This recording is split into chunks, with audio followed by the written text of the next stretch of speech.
Welcome friends, welcome to my channel. This is Shovan. বন্ধুরা, আজকে আমরা আলোচনা করব fill in the blanks with correct alternative, যেটা তোমাদের পরীক্ষায় আসবে। এটার মানে হচ্ছে কারেক্ট ভার্ব ফর্ম দিয়ে ফিল আপ করতে হবে। তো চলো দেরি না করে শুরু করি। কয়েকটা ক্লু ইউজ করে আমরা জানব। হি ড্যাশ, ব্র্যাকেটে আছে go went gone to Agra to dash the Taj last year. Last year মানে গত বছর। এরকম last year, last day, last month বা প্রিভিয়াস ডে, ইয়েস্টারডে বা কোনো সাল উল্লেখ করে থাকলে ভার্বের পাস্ট ফর্ম বসে। ভার্বের পাস্ট ফর্ম বসে, এটা মনে রাখবে। তাহলে আমরা এখানে কি দেখতে পাচ্ছি? সে গিয়েছিল আগ্রাতে লাস্ট ইয়ারে। দেখো, তাহলে গোয়ের পাস্ট ফর্ম ওয়েন্ট। আচ্ছা, আর একটা ক্লু দেবো এখানে।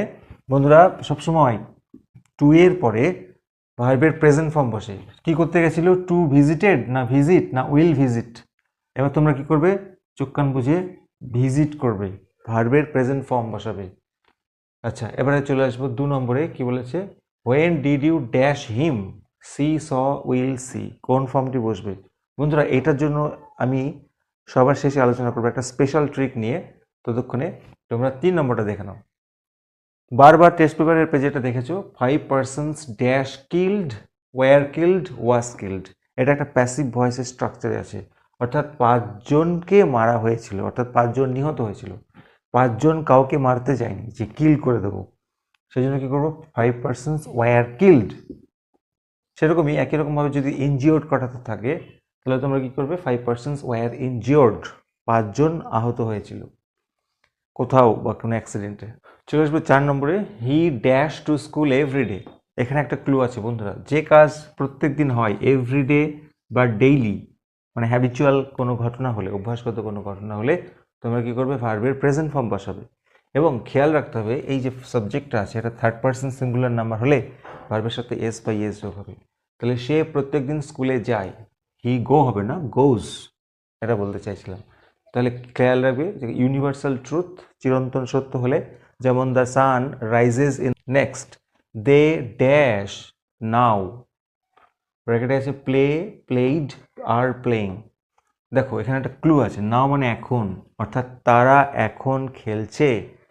দে আর প্লেইং নাও, এটা বোঝা যাচ্ছে প্রেজেন্ট কন্টিনিউয়াস টেন্স, তাই জন্য দের পরে আর বসবে এবং ভার্বের সাথে আইএনজি যোগ হবে। তারপর একটা এক্সট্রিমলি ইম্পর্টেন্ট, প্রায় তোমরা টেস্ট পেপারের পেজে দেখেছো। এটা মুখস্থ করার কোনো কিছু নাই, একটা শুধু ক্লু। শি ড্যাশ, ব্র্যাকেটে আছে reads, reading, has been reading since morning বা ফর 2 আওয়ার্স। এখানে ক্লুটা কি? অত্যন্ত গুরুত্বপূর্ণ। দেখো, সকাল থেকে অথবা 2 ঘন্টা ধরে পড়ছে। কোনো কাজ আগে শুরু হয়েছে অতীতকালে, কিন্তু কাজটি এখনও চলছে, সময়ের উল্লেখ থাকছে। কখন থেকে পড়ছে? সকাল থেকে পড়ছে বা কালকে থেকে পড়ছে। কতক্ষণ ধরে পড়ছে? ফর 2 আওয়ার্স, 2 ঘন্টা ধরে পড়ছে, অর্থাৎ কাজটা 2 ঘন্টা আগে শুরু হয়েছে, এখনও চলছে। তখন এটা প্রেজেন্ট পারফেক্ট কন্টিনিউয়াস টেন্স হয়। She has been reading. আচ্ছা, সাবজেক্টটা যদি প্লুরাল নাম্বার হতো, শি না থেকে দে থাকতো, তাহলে কি করতো? হ্যাভ বিন হতো। চলে আসবে পরেরটি, অত্যন্ত গুরুত্বপূর্ণ। The train dash before we dash the station. দুটো কাজ আছে।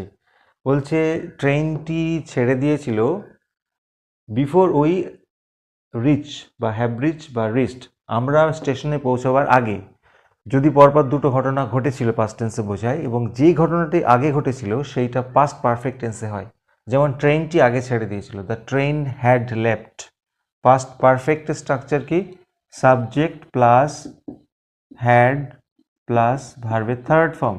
দেখো, তাহলে দ্য ট্রেন হ্যাড লেফট, ট্রেনটি ছেড়ে দিয়েছিল বিফোর উই, আমরা কি করার আগে? পৌঁছানোর আগে। পৌঁছানো ইংরেজি রিচ, তার পাস্ট ফর্ম হচ্ছে রিচড দ্য স্টেশন।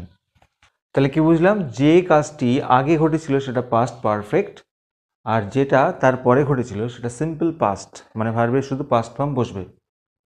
চলে আসি 8 নম্বরে বন্ধুরা। He dash the work by tomorrow, সে আগামীকাল নাগাদ কাজটি করে থাকবে। দেখো, এখানে একটা ক্লু আছে, বাই টুমরো, আগামীকাল নয়, আগামীকাল নাগাদ, এই বাই কথাটা থাকবে। বাই টুমরো বা by next day, by next week, by next month, এরকম থাকলে তোমরা ফিউচার পারফেক্ট টেন্স করবে। হি উইল ডু হবে না, will have done. Will have বা শ্যাল হ্যাভ থাকতে পারে, আর ভার্বের থার্ড ফর্ম। আর যদি বন্ধুরা শুধু টুমরো থাকতো, ধরো এরকম আছে, তাহলে কি করতে? সে কালকে কাজটি করবে, আগামীকাল করবে, তাহলে এটা simple future, he will do the work tomorrow. আচ্ছা 9 নম্বর, শি ড্যাশ ব্র্যাকেটে আছে finished has finished the work just now, এইমাত্র কাজটি করেছে।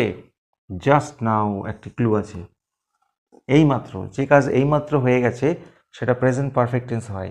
শি হ্যাজ ফিনিশড, অর্থাৎ সাবজেক্টের উপরে হ্যাভ হ্যাজ প্লাস ভার্বের third form. 10 number, we can did do done the work, এখানে একটা অত্যন্ত গুরুত্বপূর্ণ বলার আছে, সেটা হচ্ছে বন্ধুরা কোনো মডাল ভার্ব কোনগুলো? Can, could, shall, should, will, would, must, need, এগুলো থাকলে সবসময় ভার্বের প্রেজেন্ট ফর্ম বসবে। এই মডাল ভার্বের পরে ভার্বের প্রেজেন্ট ফর্ম বসবে, তাহলে we can do the work, বুঝে গেল? Next, we dash him tomorrow. আচ্ছা টুমরো, এই যে এক্ষুনি বলছিলাম টুমরো, তাহলে এখানে বুঝতেই পারছি কী হবে, আমরা তার সাথে টুমরোতে মিট করব, তাহলে simple future tense will meet, তাহলে we will meet him tomorrow. আচ্ছা এবারে বন্ধুরা বলেছিলাম 2 নম্বরটা একটা স্পেশাল ট্রিকের মাধ্যমে বোঝাবো, সেটা একটু বুঝে নাও। যখন কোনো সেন্টেন্সে বন্ধুরা ডু ভার্ব থাকবে, ডু ভার্ব কোনগুলো দেখে নাও, ডু ভার্ব হচ্ছে ডু, ডাজ, ডিড, তখন তোমরা চোখ কান বুঝে সব সময় ভার্বের প্রেজেন্ট ফর্ম বসাবে, ভার্বের প্রেজেন্ট ফর্ম মানে প্রথম ফর্মটি বসাবে। তাহলে কি হবে? When did you dash him, bracket আছে see, saw, see, will see, তাহলে এখানে ডু ভার্ব আছে, দেখো ডু, ডাজ, ডিড, এই তিনটের মধ্যে যেটাই থাক না কেন ভার্বের প্রেজেন্ট ফর্ম, তাহলে when did you see him, তুমি তাকে কখন দেখেছিলে। এরকম আরও কয়েকটা দেখে নিচ্ছি, যেমন ডু ইউ নো হিম, তুমি কি তাকে চেনো, দেখো ডু আছে, ডু দিয়ে প্রশ্ন করেছি বলে ভার্বের প্রেজেন্ট ফর্ম বসেছে। আবার নেগেটিভও হতে পারে, I do not know him, আমি তাকে চিনি না, এখানেও ডু আছে, ডু নট বা ডু, তাহলে এখানে দেখো ভার্বের প্রেজেন্ট ফর্ম। আবার দেখো did you go there yesterday, তুমি কি কাল ওখানে গেছিলে, এখানে ডু ভার্ব আছে, তাহলে এখানে ভার্বের প্রেজেন্ট ফর্ম বসেছে, গো, ওয়েন, গন, তার মধ্যে গো বসেছে। তো এই স্পেশাল ট্রিকের মাধ্যমে তোমাদের আমি মনে করে দিলাম, যখনই দেখবে ডু ভার্ব আছে তখনই তোমরা ভার্বের প্রেজেন্ট ফর্ম করবে। তো আশা করি ভিডিওটি ভালো লেগেছে, ভালো লাগলে অবশ্যই একটি লাইক দিও, আর চ্যানেলে নতুন হলে সাবস্ক্রাইব করো। Thank you so much.